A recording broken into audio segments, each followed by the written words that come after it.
Hello अस्सलाम वालेकुम students. हमारा जो है वो लेक्चर 7 है आज।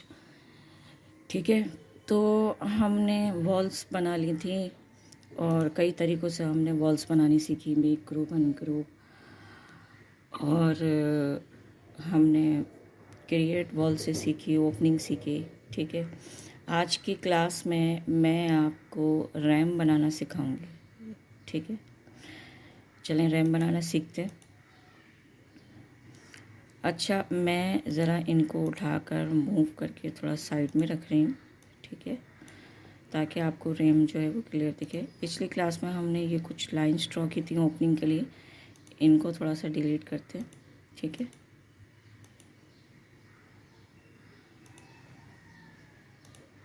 और रैम बनाने के मैं आपको 2 मेथड बताऊँगी। ठीक है, चलिए रैम बनाना सीखते हैं। हमारी जो रैम है वो कुछ यहाँ है, इस साइड पर है। ठीक है, और डायमेंशन लेते हैं कि हमारी रैम जो है वो अपनी स्टेज से जो है वो तकरीबन कितनी चौड़ी होगी। मेरे ख्याल से 3 फीट यहाँ पर आ रही है। ठीक है, चलिए। अच्छा, एक तरीका जो मैं आपको बताऊंगी वो 101 बिट टूल बार से बताऊंगी, और एक तरीका जो है वो मैं आपको रेक्टेंगल के ज़रिए, लाइन के ज़रिए बताऊंगी। ठीक है, अच्छा, बिल फ़र्ज़ के तौर पे हम 101 बिट टूल बार को सीखते हैं पहले। ठीक है, मैं एक रेक्टेंगल ड्रॉ कर रही हूँ, एक एग्जांपल आपको रैम की बता रही हूँ।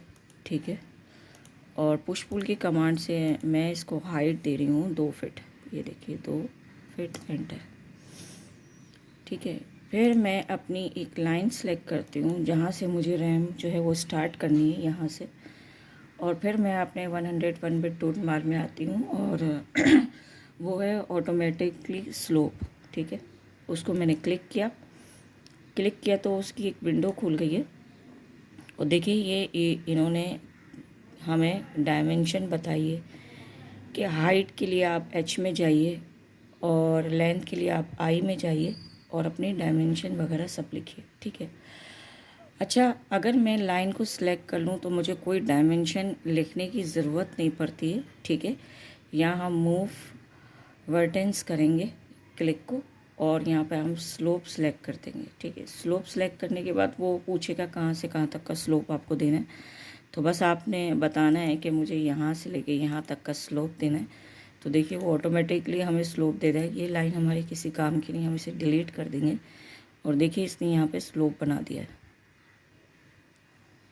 ठीक है, चलिए यही चीज़ हम अपने प्लान पे करके देखते हैं। ठीक है, चलिए यहाँ पर आ जाती है। अच्छा, यहाँ पर मैं ये वाला रेक्टेंगल जो है वो रोटेटेड रेंगल को इस्तेमाल कर रही हूँ ताकि ये भी हमें इस्तेमाल करना आ जाए। यहाँ पर मैंने एक पॉइंट लिया है और मैं उसको कह रही हूँ कि इसकी अलाइनमेंट में जो है वो आप मुझे एक रेक्टेंगल बना के दो। तो मैंने इसे यहाँ क्लिक किया और फिर आके मैंने इसे यहाँ पर ऐसे क्लिक कर दिया। तो देखिए इसने मुझे एक रेक्टेंगल बना कर दे दिया है। मैंने इसे डबल क्लिक किया, पुश पुल की कमांड ली और मैंने इसे ऊपर की तरफ ड्रैग किया, और ये सिर्फ हमारा 6 इंच का स्लोप है तो हमने 6 एंटर कर दिया। ठीक है, ये देखिए। अच्छा, ये वाज़ेह नहीं होगा तो मैं कोई ना कोई इसको कलर दे देती हूँ ताकि आपको वाज़ेह हो। ठीक है, ये देखिए। ठीक है, वही सारा तरीका हमने यूज़ करना है। हमें यहाँ स्लोप चाहिए, हमने क्लिक किया, ऑटोमेटिकली हम स्लोप में गए। हमने अभी कोई डायमेंशन नहीं देनी क्योंकि हम माउस के ज़रिए उसको सिलेक्शन देंगे, तो हमें ये डायमेंशन देने की ज़रूरत नहीं है। हम स्लोप में गए और हमने उसको कहा कि भाई यहाँ से लेके यहाँ तक आप स्लोप बना दो, तो उसने स्लोप बना दिया और हमने इसको क्लिक किया और हमने इसको डिलीट कर दिया। तो देखिए ये हमारा एक चेंज का स्लोप बन गया। यहाँ पे गाड़ी आएगी इस तरीके से और यहाँ पर पार्क हो जाएगी, ये देखिए। ठीक है, एक तरीका तो आपके पास ये है। दूसरे तरीके के पास चलते हैं। कंट्रोल Z कर रही हूँ। ठीक है, और सिर्फ रेक्टेंगल तक इसको रोक रही हूँ, बल्कि ये भी नहीं चाहिए हमें थिकनेस। ठीक है, ये रेक्टेंगल भी हमें नहीं चाहिए। सही है, आपने क्या करना है, एक लाइन की कमांड लेनी है और अपने स्लोप की लेंथ बतानी है। अभी मेरे पास जो लेंथ आ रही है वो 3 फीट आ रही है, तो चलो मैं 3 फीट एंटर कर रही हूँ, ठीक है। और ये मैंने एक लाइन ड्रॉ कर दी है, 3 फीट एंटर, ठीक है।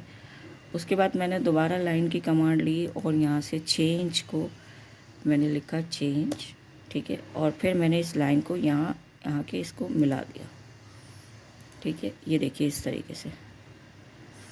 अब मैंने इसे डबल क्लिक किया, राइट क्लिक किया, मेक ग्रुप किया, ठीक है।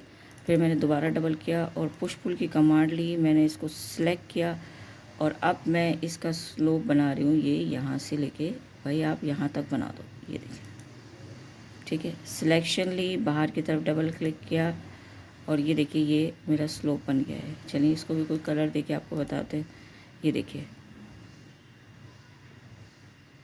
ठीक है। एक तरीका आपके पास ये भी, अगर 101 बिट टूल बार नहीं है तो आप लाइन की कमांड से इस तरह से अपना स्लोप बना सकते हैं, ठीक है।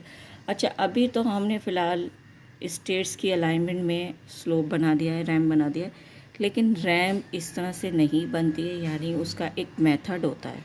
मेथड क्या होता है कि 1 इंच पर 1 फीट की लेंथ होती है, ठीक है। और अगर आपकी 2 फीट हाइट है तो फिर कितनी ज़्यादा लेंथ हो गई आपकी। लेकिन यहाँ आपको जो है वो लोग क्या करते हैं कि रोड पे या गली में अपनी रैम निकालने की कोशिश करते हैं। नहीं, अगर उनकी हाइट फाउंडेशन की ज़्यादा है तो वो अपना डिज़ाइन इस तरह से करें कि घर के अंदर ही उनकी रैम जो है वो आए। हाँ, जो घर का आपका बाहर का पोर्शन है जहाँ 3 फीट की आपकी स्टेयर्स बाहर निकल रही है, वहाँ आपकी रैम की थोड़ा सा कॉर्नर आ सकता है, लेकिन शुरुआत आपके घर के अंदर से होनी चाहिए ताकि रैम की जो लंबाई है, वो जो मेथड है वो ही उसी पर ही फिक्स हो, ठीक है। रैम की क्या मेथड है कि 1 इंच पर 1 इंच की हाइट पर 12 फीट यानी 1 फीट की जो है वो आपकी लेंथ होती है, 12 इंच, ठीक है। 1 इंच पर 12 इंच यानी 1 फीट, सही है। अभी हमने फ़िलहाल कोई मेथड इस्तेमाल नहीं किया है इसमें, हमने अपनी स्टेयर्स की अलाइनमेंट पे 6 इंच की रैम बना दी है और यहाँ पर आकर हमने फिक्स कर दिया है, ठीक है। ओके, अल्लाह हाफिज़।